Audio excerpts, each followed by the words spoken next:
कैसे आप सब। आज के वीडियो में हम लोग स्टडी करेंगे क्लास 11 के अंतर्गत जीव विज्ञान का दूसरा अध्याय, जिसका नाम है जीव जगत का वर्गीकरण। इस अध्याय में हम लोगों ने अभी तक स्टडी जारी रखा है, अर्थात अध्ययन कर रहे हैं। प्रोटिस्टा जगत को अध्ययन कर लिए हैं। कवक जगत के बारे में हम लोग अध्ययन जारी रखा है, जिसमें आप लोगों ने पिछले वीडियो में कवक के सामान्य कैरेक्टर को आप लोगों ने देखा था। जो मुख्य मुख्य लक्षण थे उन सभी के बारे में आप लोगों ने स्टडी किया था। संरचना के बारे में भी स्टडी आप लोगों ने कर लिया था कि कवक की संरचना कैसी होती है, सेप्टेट होती है, सेप्टेट होती है। आज का जो हमारा टॉपिक होगा स्टूडेंट्स, कवक जगत के अंतर्गत आज का हमारा टॉपिक होगा कि कवकों में जो जनन होता है किस प्रकार से होता है। तो याद रखेंगे स्टूडेंट्स, आज का हमारा टॉपिक है कवकों में जनन।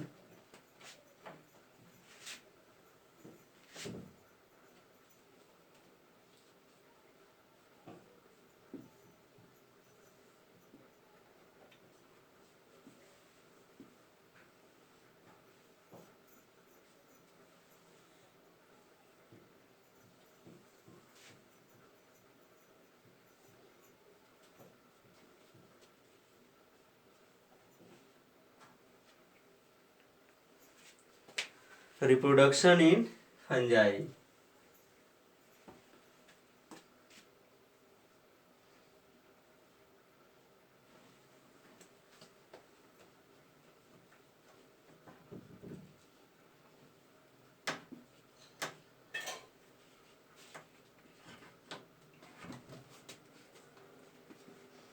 हमारा आज का टॉपिक होगा स्टूडेंट्स कवकों में जनन अर्थात रिप्रोडक्शन इन फंजाई।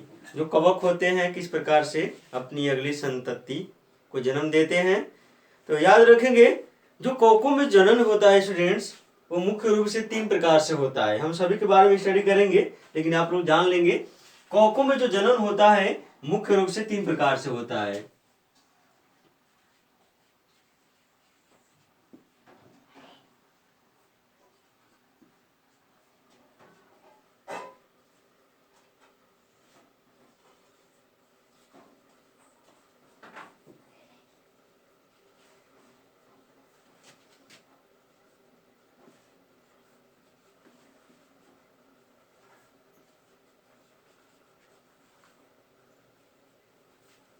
मुख्य रूप से 3 प्रकार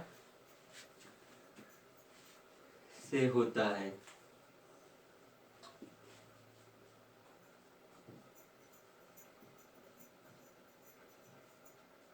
पहला है वर्धी या कायिक जनन।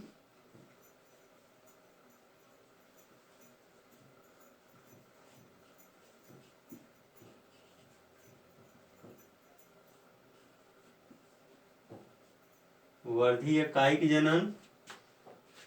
दूसरा है स्टूडेंट्स अलैंगिक जनन।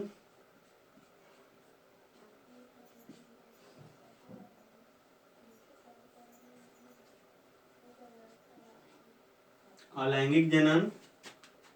और तीसरा है लैंगिक जनन।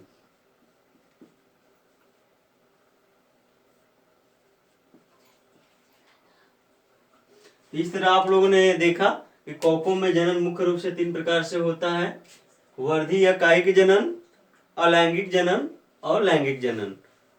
हम इनके बारे में एक एक करके डिटेल से पढ़ेंगे। पहले जानेंगे कि जो वर्धी या कायिक जनन होता है किन किन विधियों द्वारा होता है। तो कवकों में जो पहला विधि है वर्धी या कायिक जनन की, यह कवकों के कायिक अंगों द्वारा होता है। स्टूडेंट्स, जो विधि है ये है वर्धी या कायिक जनन। इनमें भी निम्न विधियां आती हैं, जिसमें आप लोग वर्धी या कायिक जनन में जो विधियां आती हैं इनके बारे में हम बता दें, तब डिटेल से लिखवाएंगे आपको। मुख्य रूप से 5 विधियां आती हैं इनमें। पहला है द्विविभाजन।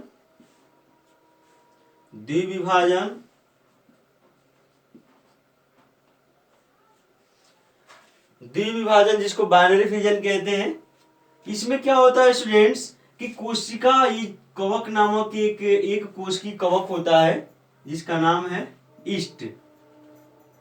ईस्ट इसमें होता क्या है कि यह कोशिका धीरे धीरे मध्य से ही स्ट्रेच करती है, सिकुड़ती है। ऐसे आपको बता दें, जब इनमें जनन की क्रिया होती है तो यह कोशिका मध्य से ही ऐसे स्ट्रेच करने लगती है, सिकुड़ने लगती है। इसका जो जेनेटिक मटेरियल होता है, डीएनए होता है, दो भागों में डिवाइड हो जाता है और अंततः यह जो कोशिका है दो भागों में बट जाती है। एक यह कोशिका और यह कोशिका, अर्थात दो नई संतति कोशिकाएं बनती हैं। संतति कोशिकाएं, संतति कोशिकाएं जो नए कवक तंतु को जन्म देता है। तो आप लोगों ने देखा कि ईस्ट नामक कवक में द्विविभाजन द्वारा, बाइनरी फिजन द्वारा एक कोशिका कैसे दो कोशिका में विभाजित हो रही है स्टूडेंट्स, ये होता है ईस्ट में। दूसरा होता है विखंडन द्वारा। विखंडन द्वारा जो वर्धीय कायिक जनन की दूसरी विधि है, विखंडन द्वारा, बाई फ्रेगमेंटेशन। इसमें क्या होता है कि कवक हाइफी होते हैं, देख रहे हैं ये स्टूडेंट्स आप लोग, कवक हाइफी जो आप लोग पीछे अभी पढ़े हैं, ये कवक हाइफी है। मान लेते हैं कि ये कवक हाइफी है, हाइफी कवक सूत्र, हिंदी में कवक सूत्र कहते हैं, इंग्लिश में हाइफी कहते हैं।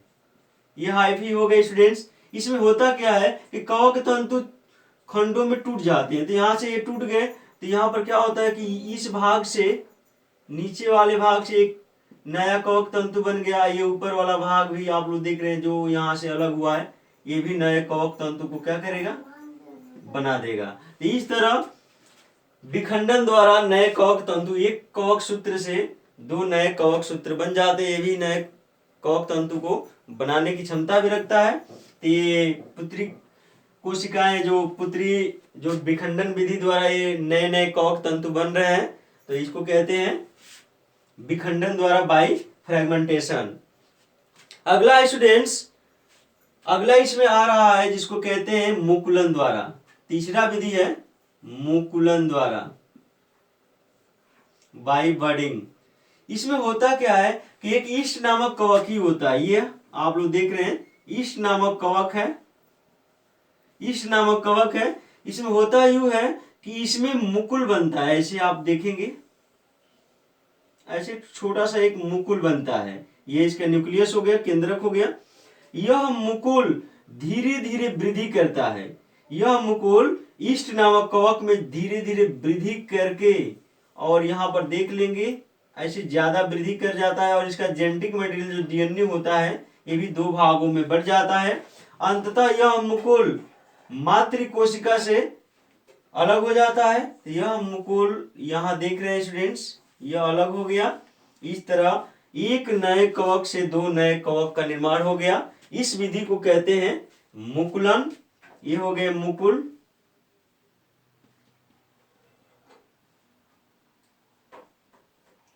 ये मुकुल बना है और मुकुल विकसित होकर मुख्य कवक तंतु से अलग होकर संतति कवक तंतु का निर्माण किया है। ये मुकुलन द्वारा हो गया। आगे देखेंगे, आगे है क्लेमाइडो बीजाणु या क्लेमाइडो बीजाणु, या एक और है जिसको कहते हैं आइडिया द्वारा। तो अगला है आइडिया द्वारा, आइडिया द्वारा, जो कायिक जनन की चौथी विधि है आइडिया द्वारा, और पांचवी है क्लेमाइडो बीजाणु द्वारा, क्लेमाइडो बीजाणु द्वारा,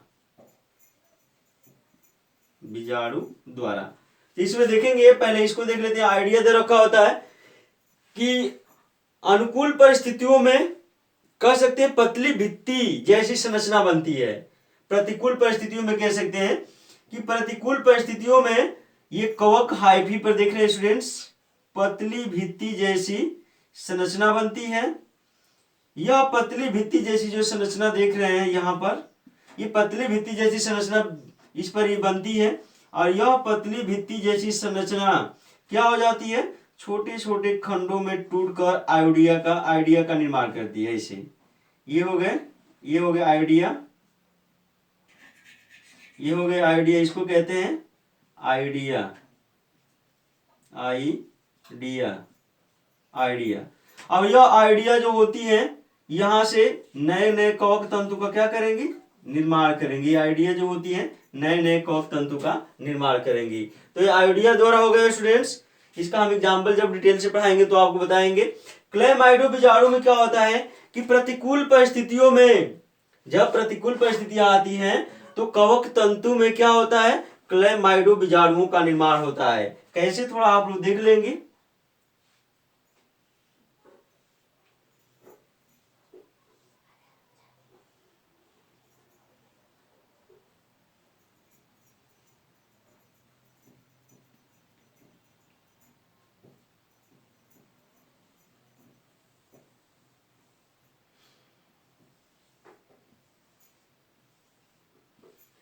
देख रहे हैं स्टूडेंट्स, यह प्रतिकूल परिस्थितियों में ये क्लेमाइडो बीजाणु बनते हैं। ये मोटी भित्ति वाली संरचना होती है। यह क्लेमाइडो बीजाणु यहां से अलग हो जाते हैं। यह क्लेमाइडो बीजाणु यहां से अलग हो जाते हैं। ये हो गए क्लेमाइडो बीजाणु।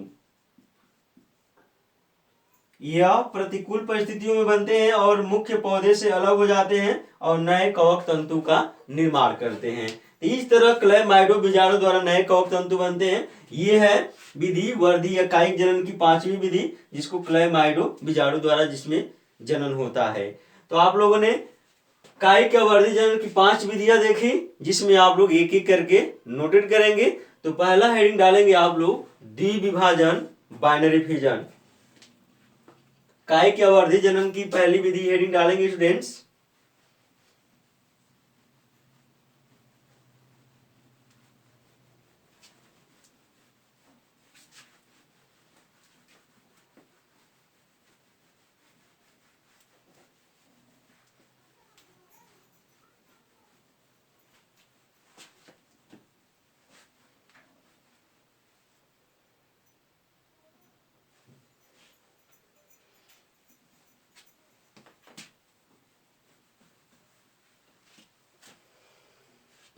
जिसमें पहला है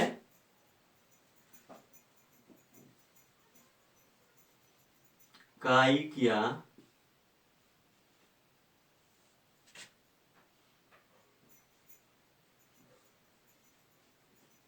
वर्धी जनन।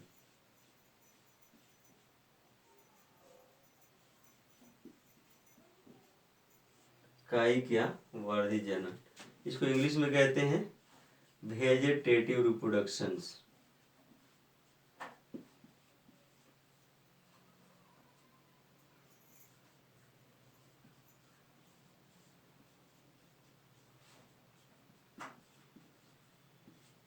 वेजिटेटिव रिप्रोडक्शन याद रखेंगे। कवकों में कायिक या वर्धी जनन निम्न विधियों द्वारा होता है। लिख लेंगे, कवकों में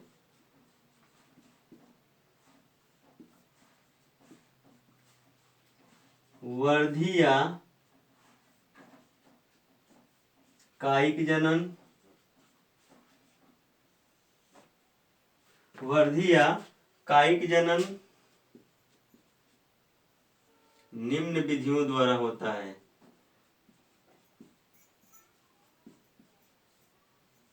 निम्नलिखित विधियों द्वारा होता है।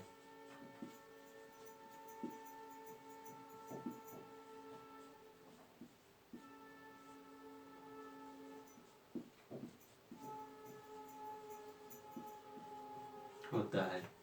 पहला है द्विविभाजन। कायिक या वर्धी जनन की पहली विधि है स्टूडेंट्स द्विविभाजन।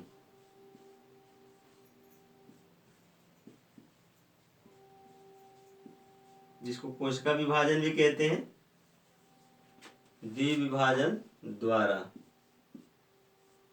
या कोशिका विभाजन द्वारा। बाइनरी फिजन,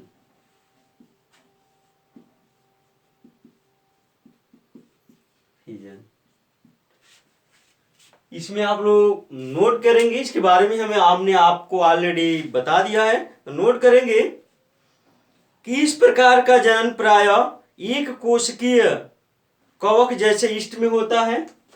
इस प्रकार का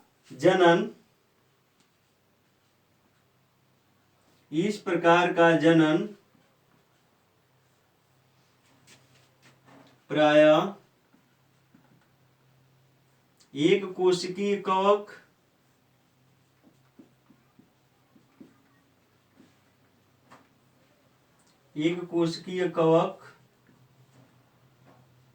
जैसे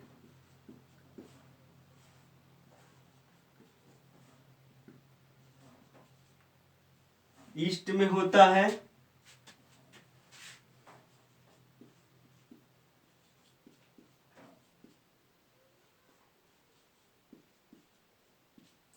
इस प्रकार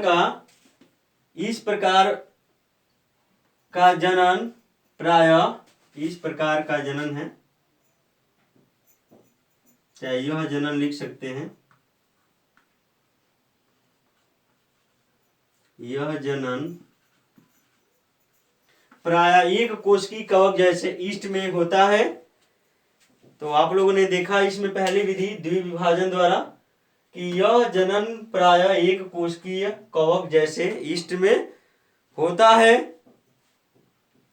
इसमें कोशिका लंबाई में बढ़ती है और उपसंकुचन द्वारा दो पुत्री कोशिकाओं में बढ़ जाती है। इसमें कोशिका लंबाई में बढ़ती है,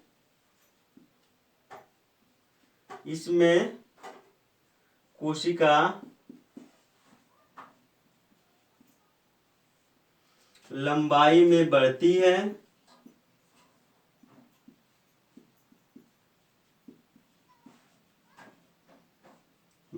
है तथा उपसंकुचन द्वारा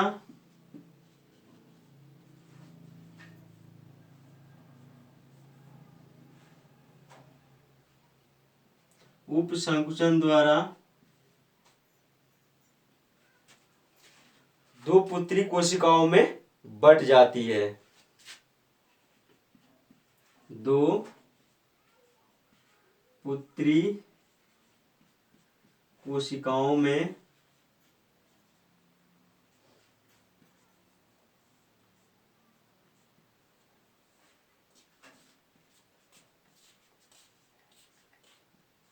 बट जाती है।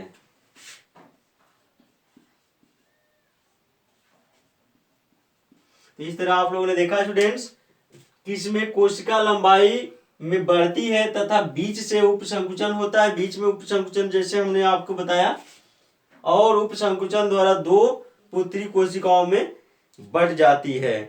तो इसका एग्जाम्पल आप लोगों ने यीस्ट देखा। अगला देखेंगे, अगला है जिसको आप लोग कहते हैं विखंडन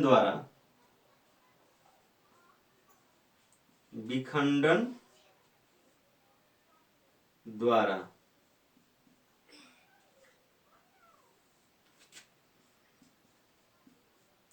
बाई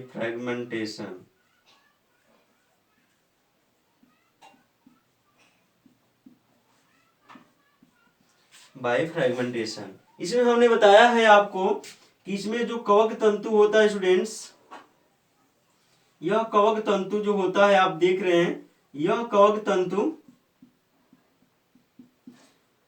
खंडों में क्या हो जाता है, टूट जाता है। तो यहाँ से हम आपको दिखा दें कि कैसे टूटा था, वहां पर हमने पहले बता रखा है कि यहाँ से खंडों में टूटकर यह अलग हो गया, यहाँ से दिख रहे हैं अलग होकर, और यह भाग भी यहाँ से अलग हो जाता है। ये दोनों भाग से नए कवक तंतु का निर्माण होता है। तो इस प्रकार के विधि को कहते हैं विखंडन द्वारा। तो आप लोग लिखेंगे, इसमें नोट करेंगे स्टूडेंट्स, इस विधि में कवक सूत्र किसी बाह्य शक्ति द्वारा, इस विधि में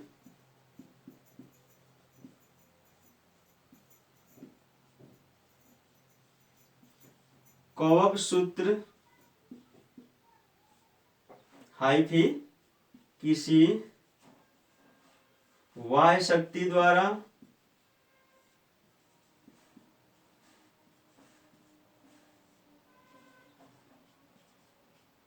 किसी वाह्य शक्ति द्वारा खंडों में क्या हो जाता है, टूट जाता है। दो या दो से अधिक भागों में टूट जाता है। दो या दो से अधिक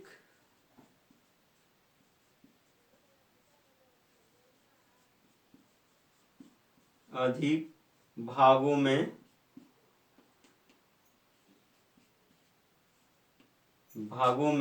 विभाजित हो जाता है।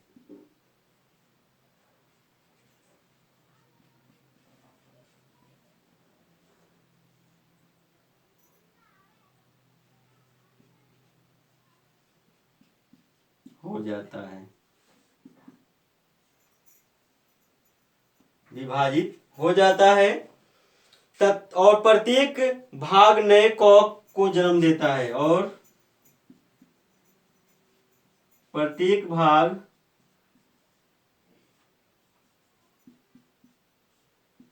नए कवक को जन्म देता है।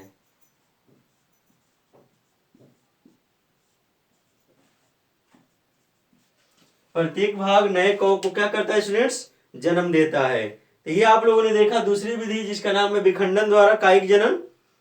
किन में, कवकों में। तो आप लोगों ने देखा कि इसमें कवक तंतु क्या हो रहा है, कुछ भागों में टूट रहा है और टूटे हुए खंडों से नए कवक तंतु बन रहे हैं। अगला है मुकुलन द्वारा। अगला है विधि मुकुलन द्वारा।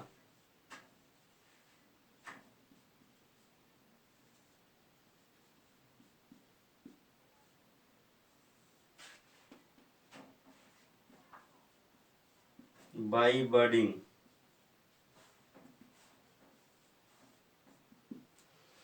इसमें क्या होता है स्टूडेंट्स, इसका एग्जाम्पल हमने बता रखा है। कवकों में इस प्रकार का जनन होता है, इस विधि का उपयोग होता है कवकों में।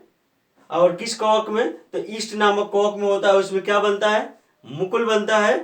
हमने जस्ट आपको बताया कि यह मान लीजिए कि एक कोशिकीय कवक ईस्ट है। इसमें स्टूडेंट क्या होगा, ऐसे छोटा सा एक मुकुल बनेगा। ये मुकुल है, यह मुकुल वृद्धि करके इससे अलग हो जाएगा, मातृ कोशिका से अलग होकर नए कवक तंतु को क्या करेगा, जन्म देगा। तो आप इसमें लिखेंगे आप लोग कि इस विधि में जनन कोशिका में छोटी मुकुल उभार के रूप में उत्पन्न होती है।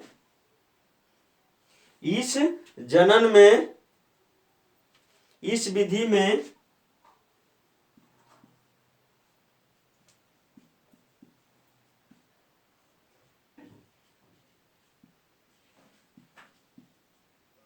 जनन कोशिका में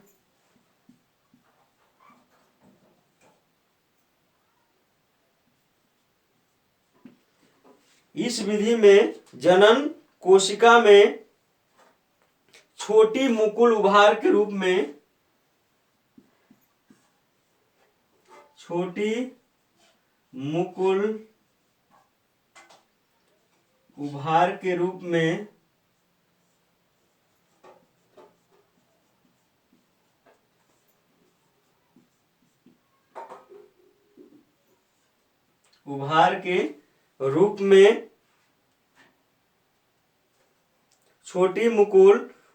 के रूप में उत्पन्न होती है।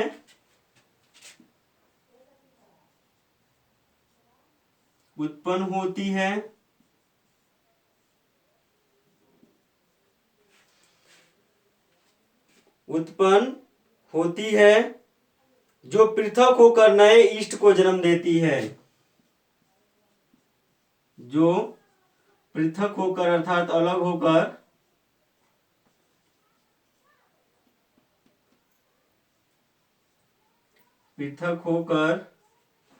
नए कवक को जन्म देती है।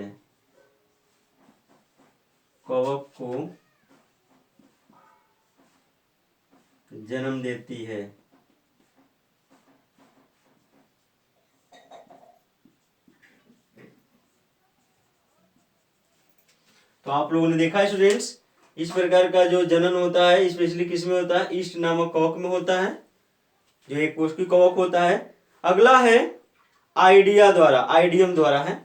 तो अगला लिखेंगे आइडियम द्वारा, आइडिया उसी को बोला जाता है, आइडियम द्वारा या आइडिया द्वारा।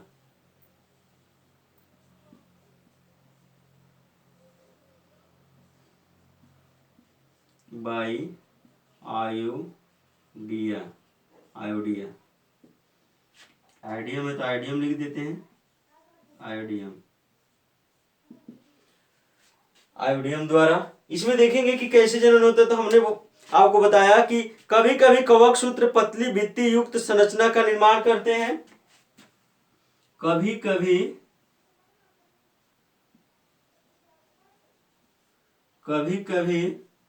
कवक सूत्र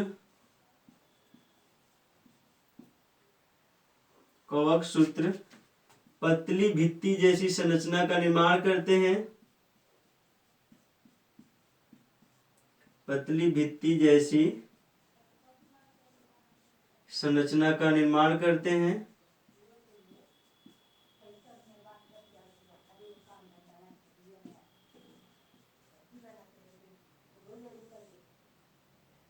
निर्माण करते हैं।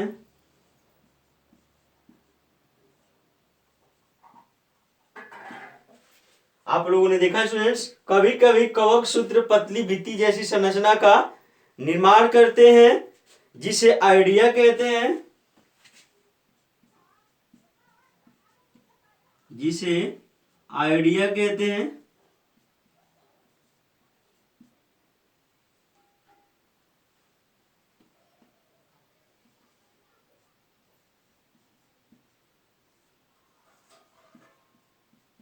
आइडिया कहते हैं। आइडिया, इनके अंकुरण से नए कवकों का जन्म होता है। इनके मतलब आइडिया के अंकुरण से, इनके अंकुरण से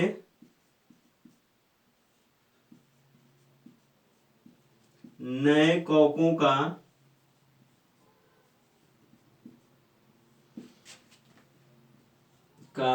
जन्म होता है।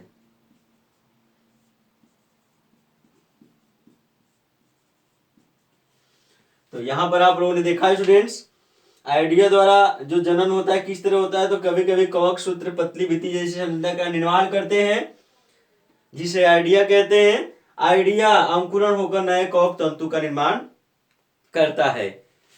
इसका जो अगला विधि है जिसको कहते हैं, पांचवी विधि है द्विविभाजन की, कायिक जनन की, जिसको कहते हैं क्लेमाइडो बीजाणु द्वारा।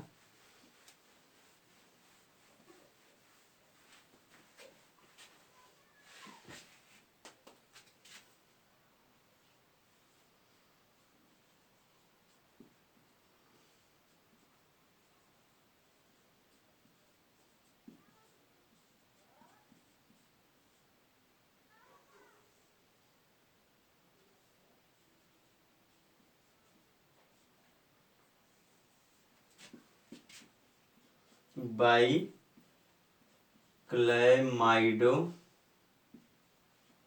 स्पोर।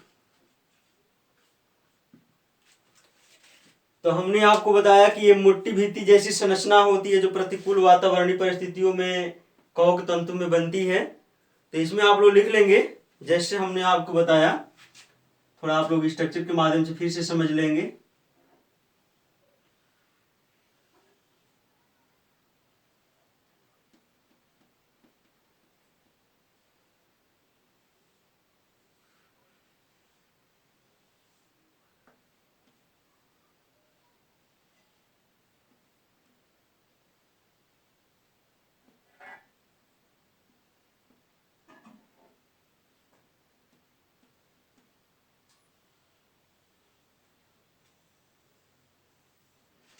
यहाँ पर देख रहे हैं स्टूडेंट्स, ये क्लेमाइडो बीजाणु होते हैं जो प्रतिकूल परिस्थितियों में क्या होते हैं, बनते हैं। क्लेमाइडो बीजाणु जो देख रहे हैं प्रतिकूल परिस्थितियों में बनते हैं, इसको क्लेमाइडो बीजाणु कहते हैं। क्लेमाइडो बीजाणु। और ये क्या होते हैं, यहाँ से अलग हो जाते हैं और अनुकूल परिस्थितियां आने पर नए कॉक तंतु का निर्माण करते हैं। तो आप लोग इसके बारे में भी नोट कर लेंगे, लिखेंगे स्टूडेंट्स कि ये मोटी भित्ति वाले बीजाणु हैं, ये मोटी भित्ति वाले बीजाणु हैं।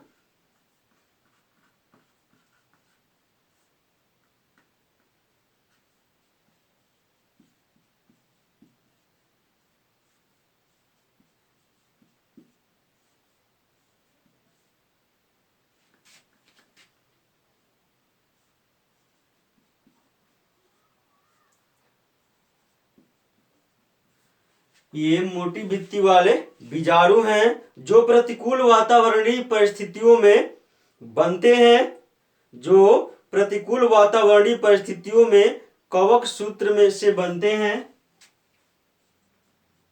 जो प्रतिकूल वातावरणीय परिस्थितियों में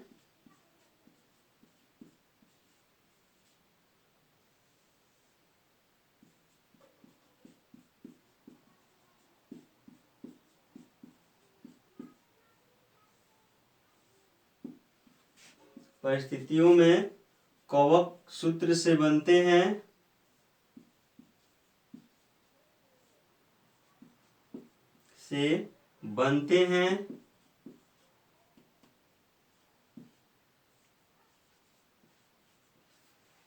कवक सूत्र से बनते हैं तथा बाद में नए कवक सूत्र को जन्म देते हैं तथा अंकुरण होकर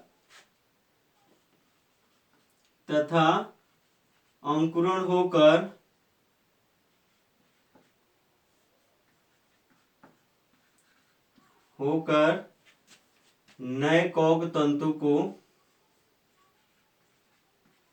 कवक को जन्म देते हैं।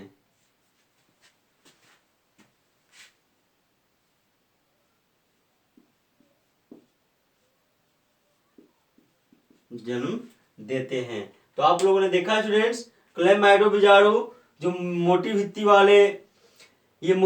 वाले बीजाणु हैं जो प्रतिकूल परिस्थितियों में बनते हैं और कवक सूत्र से बनते हैं तथा अंकुरण होकर नए कवक को क्या करते हैं, जन्म देते हैं। ये हो गया। इसके एग्जाम्पल लिख लेंगे किन में क्लेमाइडो बीजाणु बनते हैं। इसके एग्जाम्पल है स्टूडेंट्स राइजोपस में बनते हैं। तो एग्जाम्पल भी आप लोग याद रखेंगे कि क्लेमाइडो बीजाणु द्वारा जो कायिक जनन किन में होता है, तो राइजोपस में होता है। अब हम देखेंगे कवकों में अलैंगिक जनन की विधियां। तो कवकों में ये कायिक या वर्धी जनन की विधियां रही। 5 विधियों के बारे में आप लोगों ने स्टडी किया। अब अलैंगिक जनन की कौन कौन सी विधियां हैं उनके बारे में भी आप लोग पढ़ लेंगे। दूसरा विधि है कवकों में अलैंगिक जनन।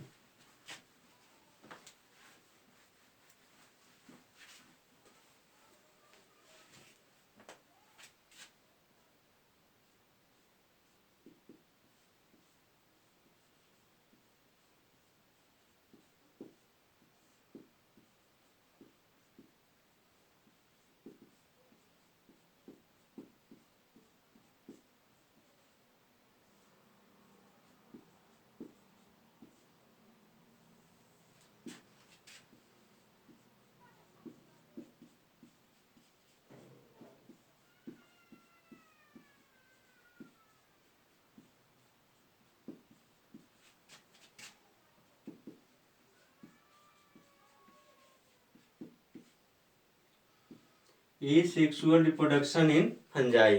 कवकों में जो अलैंगिक जनन होता है स्टूडेंट्स, उसके बारे में हम स्टडी करेंगे कि कैसे अलैंगिक जनन होता है, इनकी विधियां कौन कौन सी होती हैं। तो याद रखेंगे आप लोग।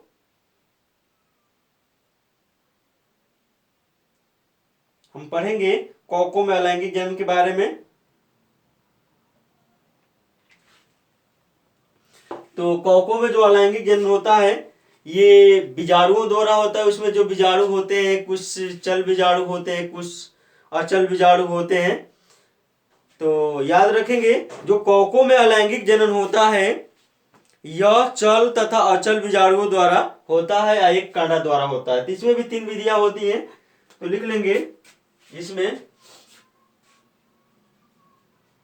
कौकों में अलैंगिक जनन की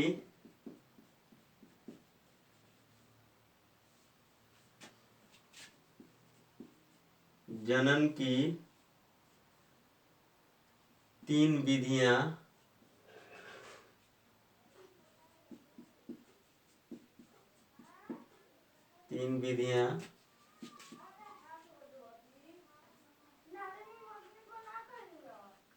पाई जाती हैं। कौकों में अलैंगिक जनन की मुख्य रूप से 3 विधियां पाई जाती हैं। पहला, चल बीजाणुओं द्वारा,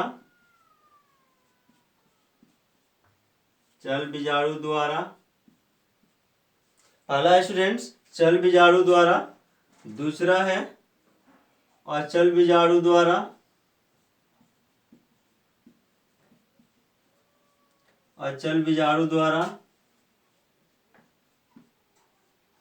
और तीसरा है कांडा द्वारा, जिसको कुनडिया कहते हैं। ये 3 विधियां हैं अलैंगिक जनन की, जिसको आप लोगों को एक एक करके स्टडी करना है। तो सबसे पहले पढ़ेंगे स्टूडेंट्स किसके बारे में, चल बीजाणुओं द्वारा, बाई चल बीजाणुओं द्वारा। तो बाई जू स्पोर इसको इंग्लिश में कहते हैं।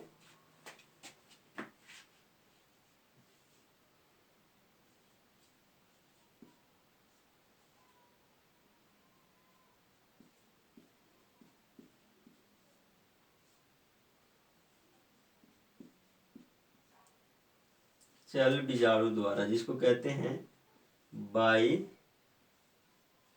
जू स्पोर। याद रखेंगे स्टूडेंट्स, ये जू स्पोर क्या होते हैं, कहाँ बनते हैं, ये आपको हम एक एक करके बताएंगे।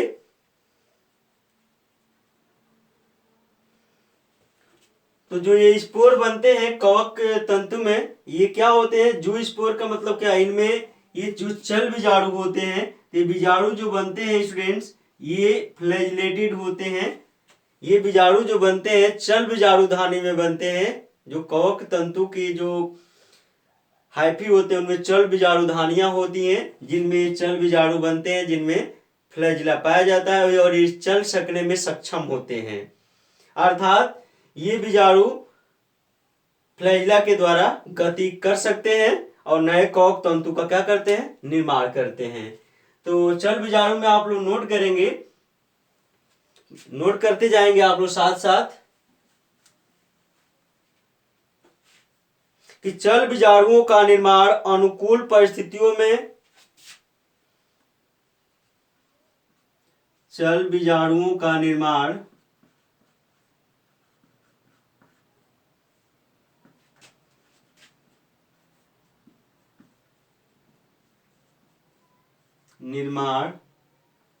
अनुकूल परिस्थितियों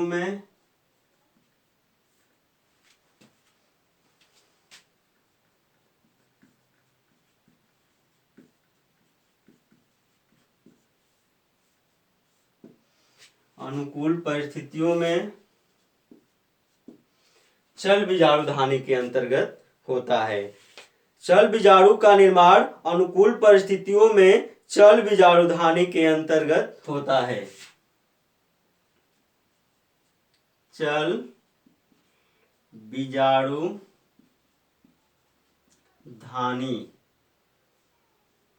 चल बीजाणु धानी जिसको कहते हैं जू स्पोरेंजियम, जू स्पोरेंजियम में होता है।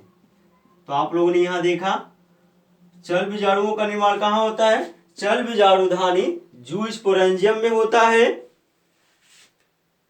जैसे किसमें होता है, जैसे सिनक्रीटियम और सैप्रोलैग्निया, जैसे सिनक्रीटियम, जैसे सिनक्रीटियम, सिनक्रीटियम तथा सैप्रोलैग्निया, सैप्रोलैग्निया।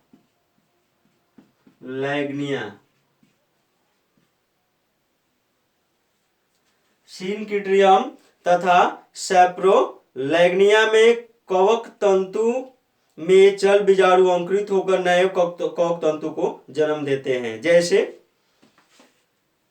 सिनक्रीटियम और सैप्रोलैग्निया। सैप्रोलैग्निया में कवक तंतु, में कवक, सैप्रोलैग्निया में कवक, सैप्रोलैग्निया में ये किनमें चल बीजाणु बनते हैं स्टूडेंट्स, तो सिनक्रीटियम और सैप्रोलैग्निया में बनते हैं। ये चल बीजाणु क्या करते हैं, अंकुरित होकर नए कवक तंतु को जन्म देते हैं। ये चल बीजाणु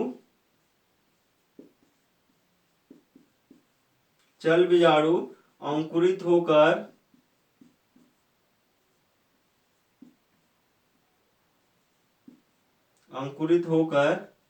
नए कवक को जन्म देते हैं, कवक को जन्म देते हैं।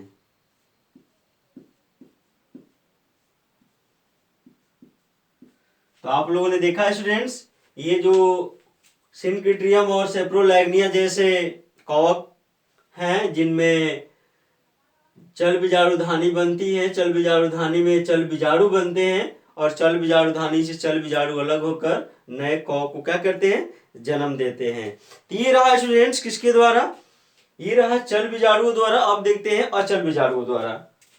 दूसरा हेडिंग डालेंगे अचल बीजाणुओं द्वारा।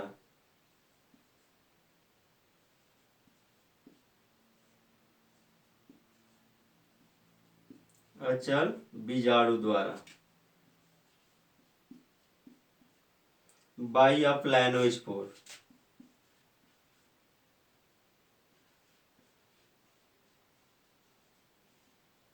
बाई अ प्लानोस्पोर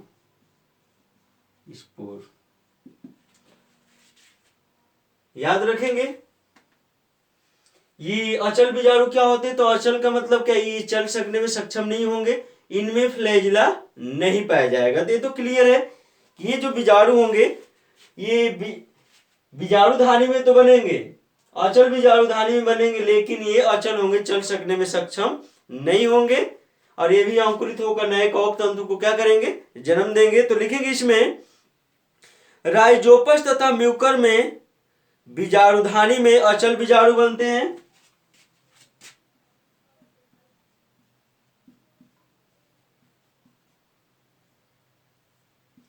राइजोपस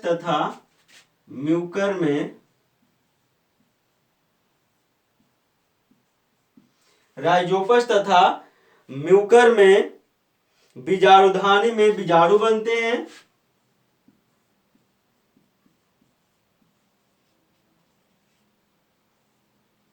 बीजाणुधानी में अचल बीजाणु बनते हैं।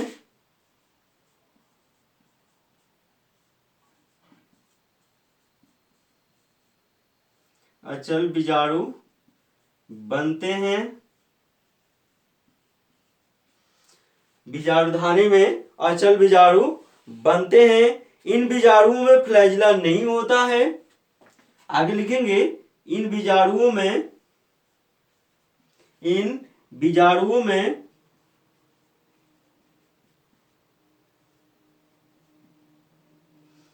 फ्लैजिला अर्थात कशाविका, फ्लैजिला नहीं होता है।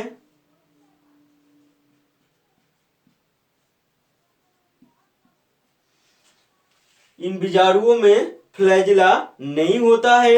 ये नए कवक तंतु को जन्म देते हैं। ये भी नए कवक तंतु को नए कवक को या कवक तंतु को जन्म देते हैं। जन्म देते हैं। तो आप लोगों ने देखा स्टूडेंट्स, राइजोपस और म्यूकर में बीजाणुधानी में अचल बीजाणु बनते हैं। अचल बीजाणु फ्लैजिलेटेड नहीं होते हैं और ये भी नए कवक तंतु को जन्म देते हैं। ये रहा किसके द्वारा, चल बीजाणु द्वारा और अचल बीजाणु द्वारा। एक और बच रहा है इसमें अलैंगिक जनन में, जिसको कर्णा द्वारा कहते हैं, तो उसको आप पढ़ेंगे कर्णा द्वारा। अलैंगिक जनन की तीसरी विधि है कोनिडिया द्वारा या कांडा द्वारा। उसी को कोनिडिया बोलते हैं और हिंदी में कांडा बोलते हैं।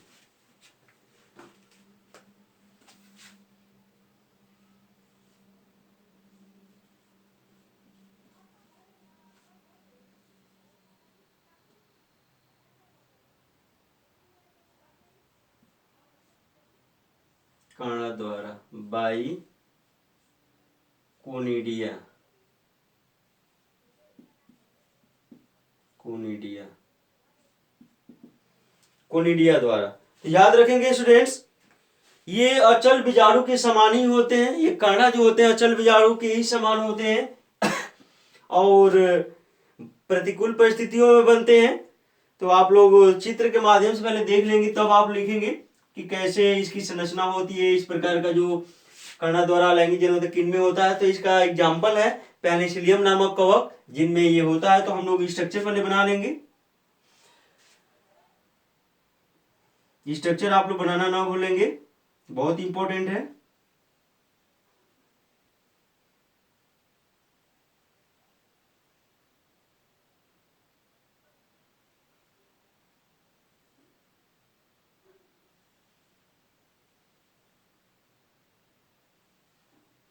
ये कोनिडियोफोर कहलाता है, जो आप लोग देख रहे हैं ये कोनिडियोफोर है।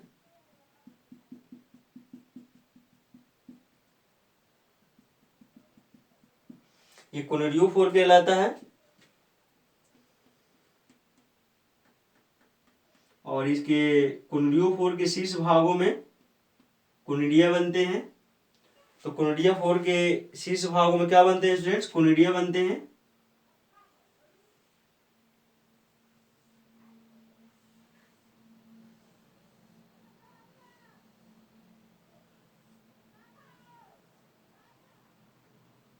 ये कोनिडिया बनते हैं, देखेंगे शीर्ष भागों में।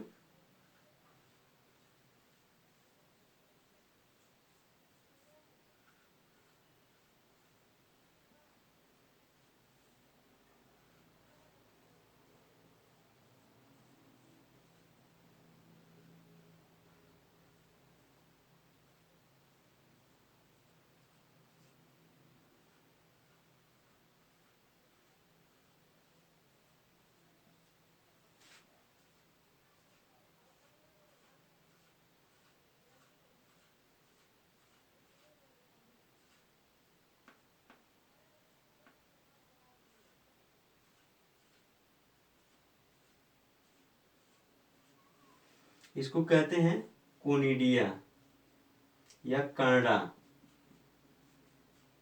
कोनिडिया, इसको कर्णा कहते हैं। ये हो गया कोनिडियोफोर। इंग्लिश में कहते हैं हिंदी में कहते हैं कर्णाधार।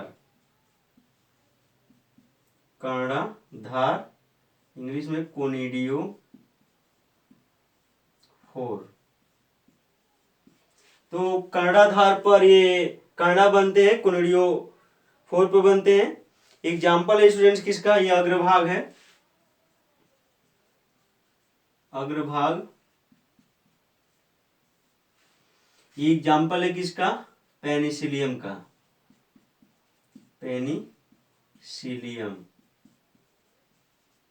पेनिसिलियम नामक कवक का एग्जाम्पल है, जिस पर कोनिडिया बनते हैं, कांडा बनते हैं।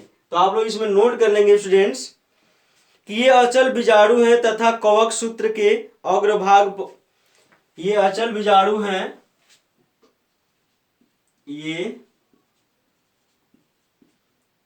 अचल बीजाणु हैं,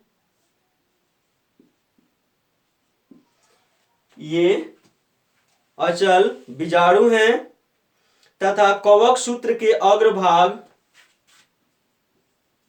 तथा कवक सूत्र के अग्रभाग कवक सूत्र के अग्रभाग जिसको कर्णाधार कहते हैं, कर्णाधार अग्रभाग कर्णाधार पर उत्पन्न होते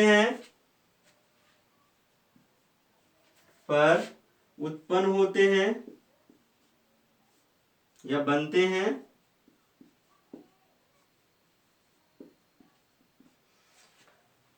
कर्णाधार पर उत्पन्न होते हैं। ये अकेले जैसे पाइथियम अकेला भी बनता है, यह जो कर्णा बनता है सिंगल भी बनते हैं, किनमें? पाइथियम में। तो ये अकेले जैसे पाइथियम में, ये अकेले जैसे पाइथियम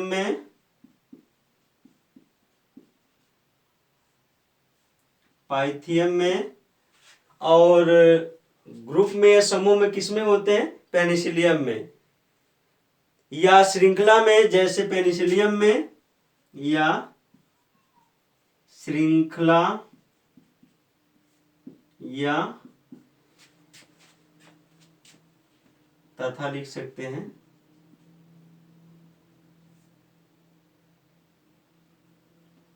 पाइथियम में तथा श्रृंखला या समूह में जैसे पेनिसिलियम में,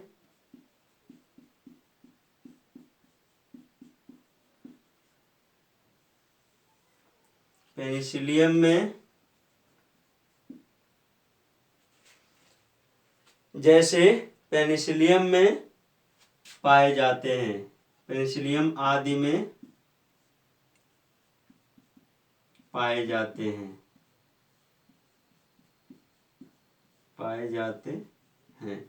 तो आप लोगों ने देखा स्टूडेंट्स, ये अचल बीजाणु ही हैं तथा कवक सूत्र के अग्रभाग कर्णाधार पर ही बनते हैं। ये अकेले भी बनते हैं, किनमें? पाइथियम में, तथा श्रृंखला या समूह में बनते हैं, जैसे आप लोग दिख रहे हैं पेनिसिलियम में बनते हैं। ये यहाँ से क्या होंगे? कर्णाधार से इसे अलग होंगे और वायु द्वारा या यहाँ से अलग होकर भूमि पर जाकर गिरेंगे और हम वहाँ नमी पाकर अंकुरण होकर नए पेनिसिलियम को जन्म देंगे। तो ये रहा स्टूडेंट्स, कर्णा द्वारा अलैंगिक जनन कवकों में किनमें होता है? तो पेनिसिलियम और पाइथियम में होता है। आगे हम देखेंगे कवकों में लैंगिक जनन, जो तीसरी विधि है। तो हेडिंग डालेंगे आप लोग, कवकों में लैंगिक जनन। तो लैंगिक जनन जो कवक में होता है स्टूडेंट, बहुत ही समान प्रकार से होता है, उतना डीप नहीं है। तो कवकों में लैंगिक जनन समान विधियों द्वारा ही होता है। तो हेडिंग डालेंगे, कवकों में तीसरा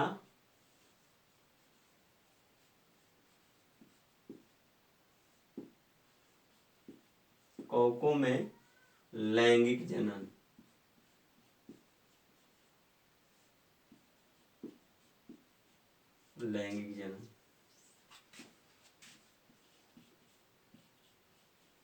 सेक्सुअल रिप्रोडक्शन इन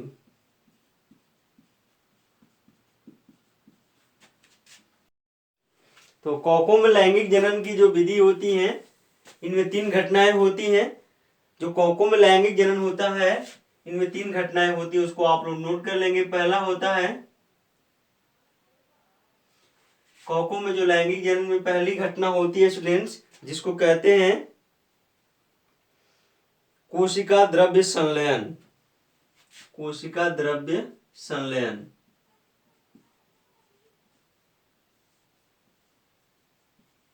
कोशिका द्रव्य संलयन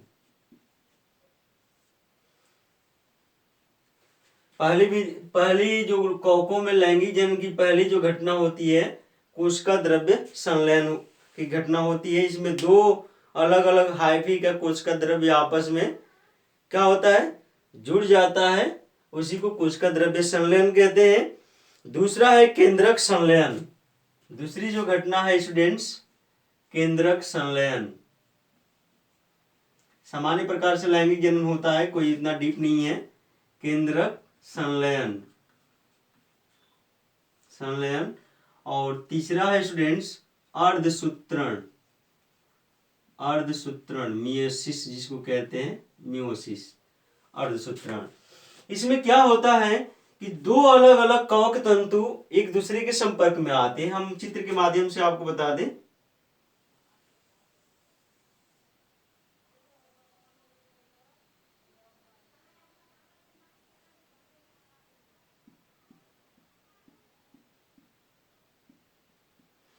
ये एक कवक सूत्र हो गया, ये हो गया स्टूडेंट्स अगुणित कवक सूत्र।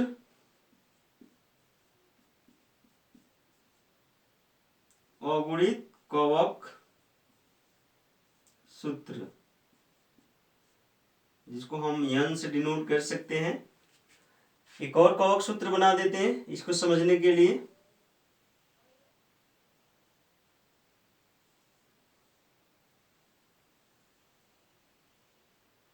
ये दूसरा कवक सूत्र है स्टूडेंट्स, ये दूसरा अगुणित कवक सूत्र है। ये भी क्या है, अगुणित कवक सूत्र है।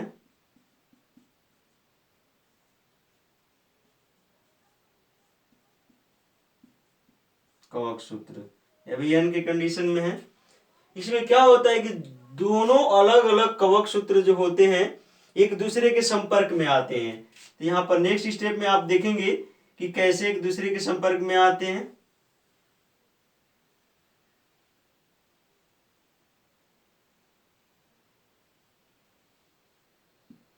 ये आप लोगों का कवक सूत्र हो गया।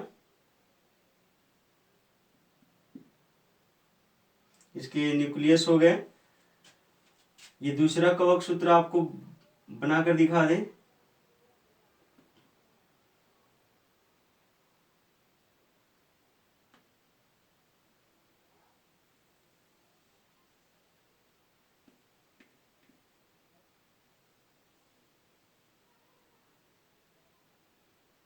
यहाँ पर देख रहे हैं इन दोनों का जो कोशिका द्रव्य है एक दूसरे के संपर्क में ऐसे आ जाता है, देखेंगे।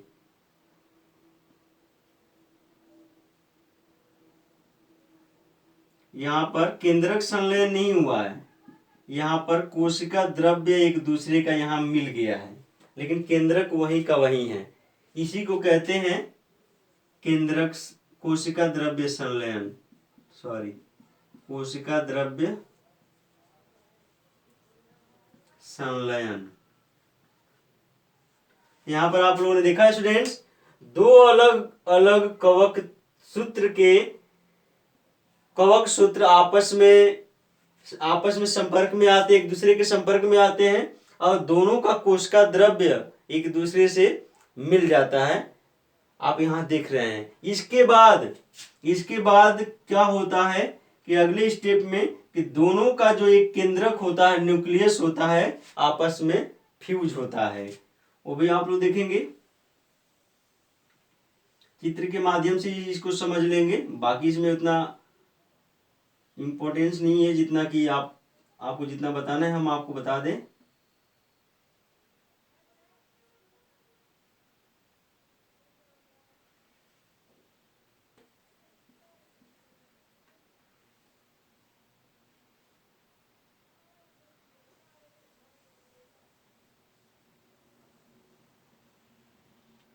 देख रहे हैं स्टूडेंट्स, यहां पर दोनों के यहां पर केंद्रक क्या हो रहे हैं, संलयन हो रहा है। केंद्रक का यहां पर संलयन हो रहा है, आप देख सकते हैं। इसी को कहते हैं केंद्रक संलयन। केंद्रक संलयन। तो आप लोगों ने देखा यहां पर सबसे पहले कोशिका द्रव्य का संलयन हुआ दो हाइफी के, और यहां पर केंद्रक संलयन हुआ तो किसका निर्माण हुआ, युग्मनज का द्विगुणित युग्मनज बना, द्विगुणित युग्मनज। यहाँ द्विगुणित युग्मनज बना है स्टूडेंट्स 2n। अब इसमें क्या होता है, तीसरा जो इसमें घटना होती है अर्धसूत्रण की, तो इसमें होता है मियोसिस। इसके अंतर्गत होता है स्टूडेंट्स अर्धसूत्रण, अर्धसूत्रण होता है। तो इसके अंतर्गत जब अर्धसूत्रण होता है तो इसको भी आपको बनाकर दिखा दे।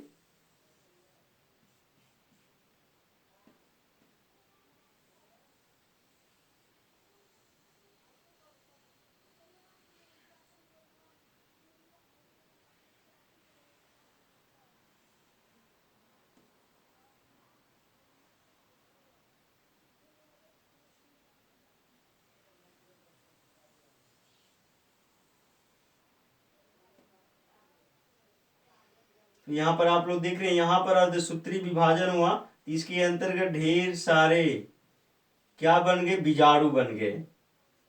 यहाँ पर क्या बन गए, बीजाणु बन गए, अगुणित बीजाणु। यहाँ जब अर्धसूत्री विभाजन हुआ तो ये क्या बन गए, अगुणित बीजाणु। यन की कंडीशन में यह बीजाणु यहाँ से क्या होते हैं, अलग होते हैं, अलग होकर नए कवक तंतु को क्या करते हैं, जन्म देते हैं। ये बीजाणु क्या होते हैं, नए कवक तंतु को, कवक तंतु को जन्म देते हैं, जन्म देते हैं। यहां पर आप लोगों ने देखा, फिर से रिपीट कर देते हैं। दो अलग अलग अगुणित कवक सूत्र एक दूसरे के संपर्क में आते हैं और दोनों का जो सिरा होता है एक दूसरे के संपर्क में आकर संलयित हो जाता है और दोनों का कोशिका द्रव्य एक दूसरे से मिल जाता है, जिसको कोशिका द्रव्य संलयन कहते हैं। कोशिका द्रव्य संलयन के बाद दोनों का जो न्यूक्लियस होता है आपस में फ्यूज होता है, जिसके बाद जिसको केंद्रक संलयन कहते हैं, जिसके बाद द्विगुणित युग्मनज का निर्माण होता है। इस द्विगुणित युग्मनज में अर्धसूत्रण के बाद ढेर सारे बीजाणु बनते हैं और नए जो बीजाणु बने हुए हैं ये नए कवक को तंतु को क्या करते हैं, जन्म देते हैं। ये रहा कोकों में जनन की विधि स्टूडेंट्स, आप लोग याद रखेंगे। आज के वीडियो में आप लोगों ने कोकों में जनन स्टडी किया। आगे हम कोकों के आर्थिक महत्व के बारे में बताएंगे, कोकों के आर्थिक महत्व क्या होते हैं। आज के वीडियो में इतना ही रहने देते हैं। आपसे कुछ क्वेश्चन पूछते हैं, आप कमेंट बॉक्स में जवाब देना न भूलेंगे। पहला आप लोगों के लिए क्वेश्चन है कि जो कर्णा द्वारा अलैंगिक जनन होता है, कर्णा द्वारा, कोनिडिया द्वारा जो अलैंगिक जनन होता है किन में होता है, आपको एग्जांपल्स बताने हैं। दूसरा क्वेश्चन है आप लोगों से कि जो क्लेमाइडो बीजाणु होते हैं वो किन में बनते हैं, उनकी एग्जांपल देने हैं। और तीसरा क्वेश्चन है स्टूडेंट्स कि जो लैंगिक जनन होता है, लैंगिक जनन, इसमें जो बीजाणु बनते हैं वो किस कारण बनते हैं। तो इन तीनों क्वेश्चनों के जो जवाब देने हैं आप कमेंट बॉक्स में देंगे। धन्यवाद, जुड़े रहे एशियन ऑनलाइन क्लासेस के साथ।